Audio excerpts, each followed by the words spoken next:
Hello बच्चों, तो चलिए आज हम लोग क्वाड्रेटिक इक्वेशन से एक बहुत इंपॉर्टेंट क्वेश्चन को डिस्कस करने वाले हैं। क्वेश्चन जैसा कि आप अपने स्क्रीन पर देख सकते हैं, क्वेश्चन हमारे पास है यहाँ पर कि prove that both the roots of the equation. ठीक है, आपको एक इक्वेशन भी यहाँ पर दिया हुआ है, x minus a into x minus b plus x minus b into x minus c plus x minus c into x minus a equal to 0 are real but they are equal कब? Only when a equal to b equal to c. ये आपने question देखा। चलिए start करते हैं और देखते हैं इसको कैसे हम लोग सॉल्व करेंगे। सबसे पहले देखिए, जो आपके पास जो इक्वेशन है, ठीक है, वो स्टैंडर्ड फॉर्म में नहीं है, तो इसको हम लोग क्वाड्रेटिक इक्वेशन के स्टैंडर्ड फॉर्म में कन्वर्ट कर लेते हैं। जैसा कि आप जानते हैं कि किसी भी क्वाड्रेटिक इक्वेशन का स्टैंडर्ड फॉर्म क्या होता है, a x square plus b x plus c, ये आप जानते हैं। तो उस फॉर्म में इसको कन्वर्ट करते हैं। देखिए सबसे पहले क्या करेंगे, हम x से इस दोनों टर्म्स को मल्टीप्लाई कर लेंगे, a से भी दोनों टर्म्स को मल्टीप्लाई करेंगे। सिमिलरली x से हम लोग इन दोनों टर्म्स को और b से भी इन दोनों टर्म्स को मल्टीप्लाई कर लेंगे। यहाँ भी हम वही करेंगे, x को इन दोनों टर्म से, c को इस दोनों टर्म से मल्टीप्लाई करके एक क्वाड्रेटिक इक्वेशन का स्टैंडर्ड फॉर्म बना लेंगे। ये आपने समझा। तो देखिए सबसे पहले हमने यहाँ मल्टीप्लाई किया, x इंटू एक्स क्या होगा बताइए, एक्स स्क्वायर, यहाँ क्या हो जाएगा minus B X. Again a से मल्टीप्लाई करिए, क्या हो जाएगा देखिए ए एक्स, यहाँ क्या हो जाएगा माइनस माइनस, ये ध्यान दीजिएगा, minus minus plus A B. यहाँ तक आपने समझा। सिमिलरली यहाँ भी आपको वही करना है। देखिए x इंटू एक्स क्या हो गया, एक्स स्क्वायर, ये हो जाएगा ना आपका सी एक्स। सिमिलरली इसको करिए माइनस बी एक्स और minus minus plus B C. ठीक है, इसी तरह से हमने इसको किया, क्या हो जाएगा एक्स स्क्वायर, ये हो जाएगा आपका माइनस ए एक्स, ये क्या हो जाएगा माइनस सी एक्स और minus minus plus A C equal to 0। यहाँ ध्यान दीजिएगा, X square X square X square है ना, तो क्या हो जाएगा 3x स्क्वायर हो गया ना। देखिए एक्स स्क्वायर यहाँ है, एक्स स्क्वायर यहाँ है, एक्स स्क्वायर यहाँ है, क्या हो गया 3x स्क्वायर। उसके बाद देखिए ए एक्स यहाँ है, ए एक्स यहाँ है, दोनों क्या है माइनस ए एक्स, तो क्या हो जाएगा माइनस 2x। उसी तरह से और खोजिए क्या है, अब देखिए B X and B X क्या हो जाएगा minus 2bx and similarly C X and C X क्या हो जाएगा माइनस 2cx। अब क्या बचा हमारे पास, देखिए यहाँ पर ए बी बचा ना, तो ये मैंने लिख लिया यहाँ पर ए बी प्लस क्या बचेगा फिर बी सी और plus A C equal to 0। अब देखिए 3x स्क्वायर को तो मैंने यहाँ लिख लिया, यहाँ से हम लोग क्या करते हैं 2x को कॉमन ले लीजिए। अगर आपने 2x कॉमन लिया तो क्या बचेगा यहाँ पर a। आपको पता है ना कि माइनस कॉमन लेने से साइन चेंज हो जाएगा। यहाँ से मैंने 2x कॉमन लिया, क्या बच गया हमारे पास b। यहाँ से मैंने 2x कॉमन लिया, क्या बच गया हमारे पास c। ठीक है, अब यहाँ पर देखिए क्या है आपके पास, जिसको आप ब्रैकेट में अगर लिखना चाहेंगे तो a b plus B c plus A c. ये आपने समझा। तो अब देखिए इसको हम स्टैंडर्ड फॉर्म में बोल सकते हैं ना कि हाँ ये क्वाड्रेटिक इक्वेशन हमारा स्टैंडर्ड फॉर्म में हो गया। अगर ये स्टैंडर्ड फॉर्म में हो गया तो यहाँ से अगर आप ए बोलना चाहेंगे तो ए क्या होगा आपके पास, ए कितना है बताइए इस इक्वेशन में, तो ए कितना, एक्स स्क्वायर के कोफिशिएंट को हम लोग क्या बोलते हैं ए। तो एक्स स्क्वायर का कोफिशिएंट यहाँ पर क्या है 3 है ना, तो यहाँ हो गया ए हमारे लिए 3। बी कितना हमारे पास, तो देखिए एक्स के कोफिशिएंट को क्या बोलते हैं बी, तो एक्स को छोड़कर जितना बच रहा है आपके पास, क्या बच रहा है एक्स का कोफिशिएंट। एक्स का कोफिशिएंट मतलब क्या हुआ, एक्स को छोड़ के जो भी आपके पास है दैट इज -2। एक्स को तो लिखेंगे नहीं, तो क्या बचा a प्लस बी प्लस सी है ना, ये क्या हो गया एक्स का कोफिशिएंट। ध्यान दीजिए कि एक्स को आपको छोड़ देना है, एक्स को छोड़ के जो आपको दिख रहा है वो आपका b हो गया। सिमिलरली c क्या होगा, तो देखिए हो गया a b plus B c plus A c, ये आपके पास c हो गया। यहाँ तक आपने समझा।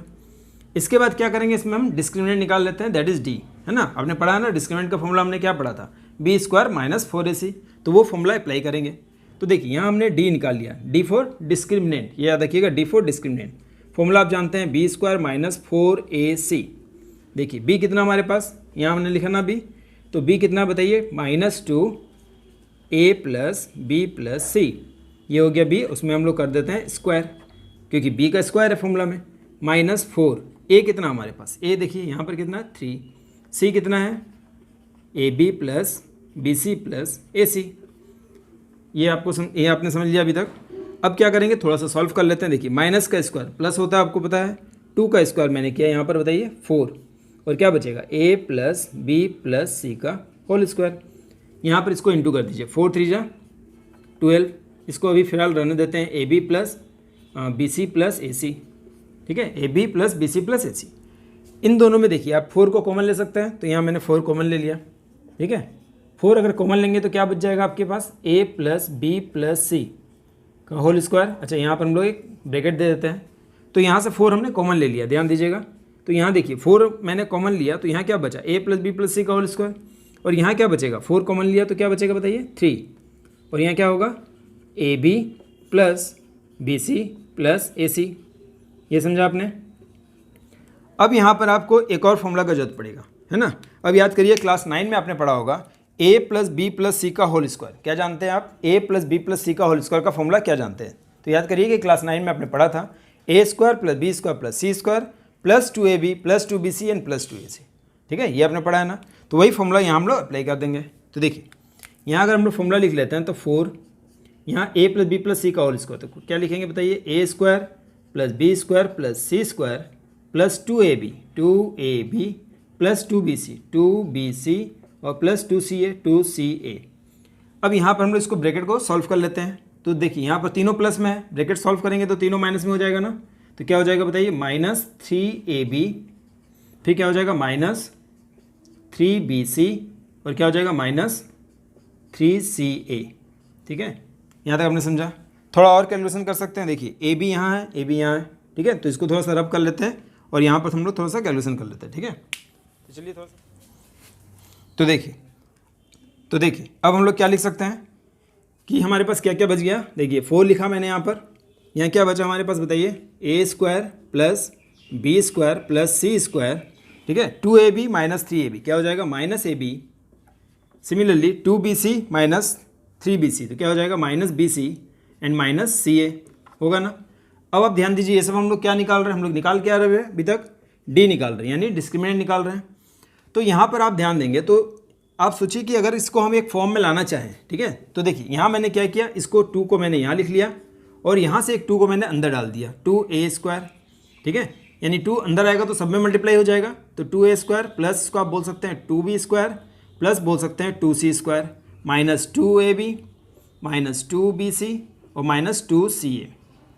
ये ध्यान दीजिए कि इसमें अगर देखिए वापस हमने 2 को कॉमन ले लिया सब में से, अगर सब में से हम 2 कॉमन ले लें और 2 से मल्टीप्लाई कर दे तो 4 आ जाएगा हमारा, कोई दिक्कत नहीं है ना। सब में से अगर हम लोग 2 वापस कॉमन ले लें और 2 से मल्टीप्लाई कर दे तो 4, यानी इसको हम इस फॉर्म में लिख सकते हैं। अब आता है बात कि ऐसा लिख के फ़ायदा क्या है, क्यों सोचा हमने इस फॉर्म में लिखने के लिए। तो यहाँ आप ध्यान दीजिए, देखिए 2 लिखा मैंने, यहाँ पर आप इसको थोड़ा सा स्प्लिट करिए, है ना। तो स्प्लिट करके हम स्टेप वाइज बता दे रहे ताकि आपको कोई दिक्कत ना हो। देखिए a स्क्वायर बी स्क्वायर और यहाँ पर 2ab, ठीक है। तो यहाँ मैंने लिख लिया a square plus B square plus minus, तो यहाँ लिखिए -2ab, ठीक है, और इसको एक बॉक्स में हमने रख दिया। उसी तरह से यहाँ देखिए BC है ना, तो BC है, यहाँ आप क्लू देखिए कि B और C, तो यहाँ से मैंने ले लिया b square plus C square minus 2bc, ठीक है। अगर आपने 9th क्लास में किया होगा तो आपको समझ में आ रहा होगा कि हम क्या कर रहे हैं, ठीक है। अब देखिए यहाँ पर क्या C है, तो यहाँ से देखिए c स्क्वायर और a स्क्वायर यहाँ से ले सकते हैं, तो यहाँ मैंने ले लिया c square plus a square minus 2ca। अब आप एक बार फिर से, है ना, चेक कर लीजिए कि क्या ये रिटर्न, क्योंकि मैथ्स में क्या होता है, मैथ्स में हर लाइन का रिटर्न होना चाहिए, बैक होना चाहिए, तब ना हम बोलेंगे कि हाँ ये लाइन अपने आप में जस्टिफाई हो रहा है। तो देखिए a स्क्वायर आ गया 2a स्क्वायर, b स्क्वायर आ गया 2b square, c square and c square आ गया 2 स्क्वायर, 2ab 2bc और 2ca तो है हमारे पास। अब आप यहाँ देख सकते हैं कि इसको हम लोग एक फॉर्म में लाना चाहेंगे ना, तो ये किस फॉर्म में आ गया। देखिए यहाँ मैंने लिखा है 2, इसको आप क्या बोल सकते हैं, किसका फॉर्मूला आपको दिख रहा है बताइए, a square plus B square minus 2ab किसका फॉर्मूला है, ये है a माइनस बी का होल स्क्वायर।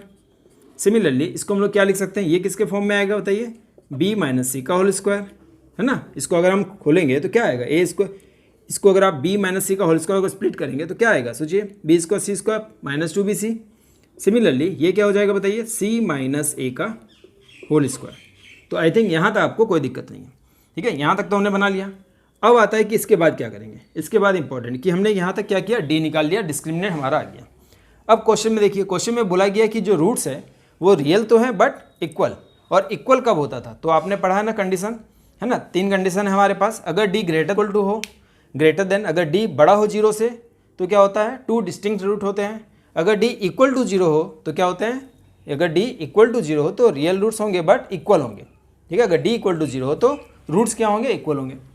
यहाँ पर आपको क्या बोला गया है, तो अगर हम लोग लिखते हैं इफ़ डी को हम लोग क्या ले लेते हैं यहाँ पर 0, क्यों, for equal roots.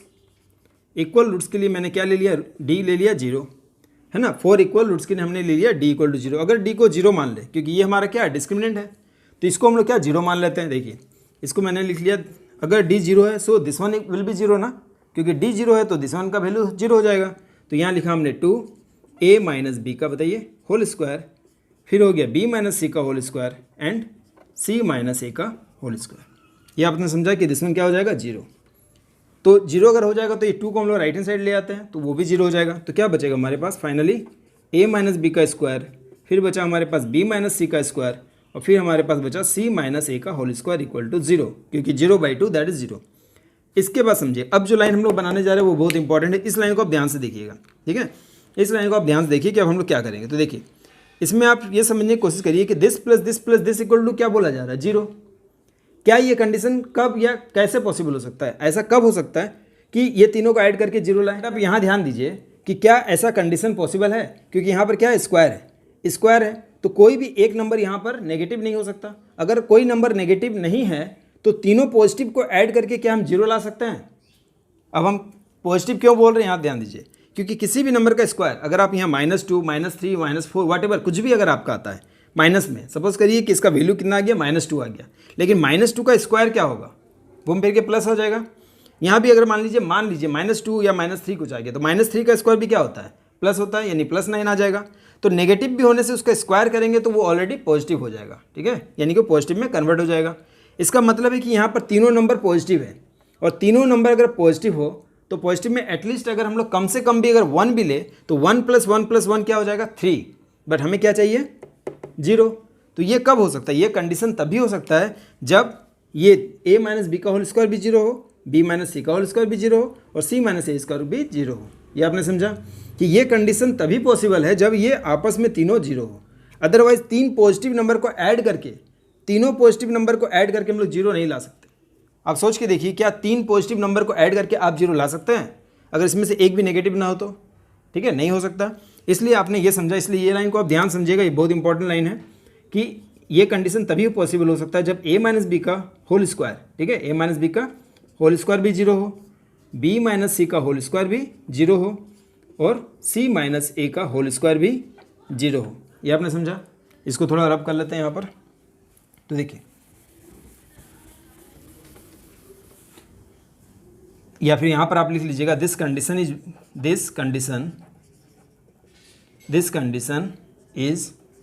Only possible है ना। This condition is only possible when this one equal to 0, this one equal to 0 and this one equal to 0। अब आप यहाँ ध्यान दीजिए कि a माइनस बी का स्क्वायर इक्वल टू अगर 0 है तो a minus B equal to क्या होगा 0, क्योंकि स्क्वायर हटेगा तो यहाँ क्या हो जाएगा √0 मतलब क्या होता है 0 ही होता है, यानी a इक्वल टू क्या आ गया आपके पास, आ गया ना b। सिमिलरली यहाँ भी b माइनस सी का स्क्वायर हटेगा तो क्या हो जाएगा √0 दैट इज 0। तो यहाँ पर क्या हो गया b माइनस सी भी 0 आ गया ना। तो यहाँ से हम लोग क्या बोलेंगे b इक्वल टू सी बोल सकते हैं ना, b इक्वल टू सी।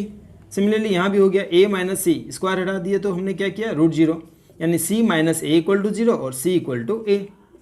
तो आप क्या देख रहे हैं, a इक्वल टू b है, b इक्वल टू c है and c equal to a, ठीक है। अगर a b के इक्वल है, b c के इक्वल और c a के इक्वल है, इसका मतलब तीनों आपस में इक्वल है। तो hence we can say, hence बोलिए क्या हो जाएगा a equal to b equal to c। हो गया ना प्रूव्ड, समझ में आया आपको, हो गया प्रूव्ड। अब आप यहाँ ध्यान दीजिएगा, ये जो हमने कंडीशन यहाँ लिखा है ये बहुत इंपॉर्टेंट, इस लाइन को आप ध्यान से समझिएगा, ठीक है। अगर आपको ये लाइन समझ में आ जाता है तो आपको ये क्वेश्चन समझ में आ जाना चाहिए, ठीक है। तो अब देखिए हमने अभी तक आपसे क्या क्या डिस्कस किया। क्वेश्चन में आपसे क्या कहा गया था कि रियल रूट्स हो या इक्वल रूट्स हो तो क्या करेंगे। इक्वल रूट्स में आपने पढ़ा है कि इक्वल रूट्स कब होता है, जब d इक्वल टू 0 होता है। तो d इक्वल टू 0 होता है, इस लाइन को आप समझने की कोशिश करिएगा। ये 2-3 लाइन अगर आपने समझ लिया तो आपको इसमें कोई प्रॉब्लम नहीं होना चाहिए। तो आई होप ये क्वेश्चन मैंने अपनी तरफ से पूरी तरह से समझाने की कोशिश की है। फिर भी अगर आपको कहीं डाउट है तो आप कमेंट सेक्शन में लिख सकते हैं, इसको मैं और क्लियरफाई करने की कोशिश करूँगा। चलिए तब तक के लिए thank you and good bye.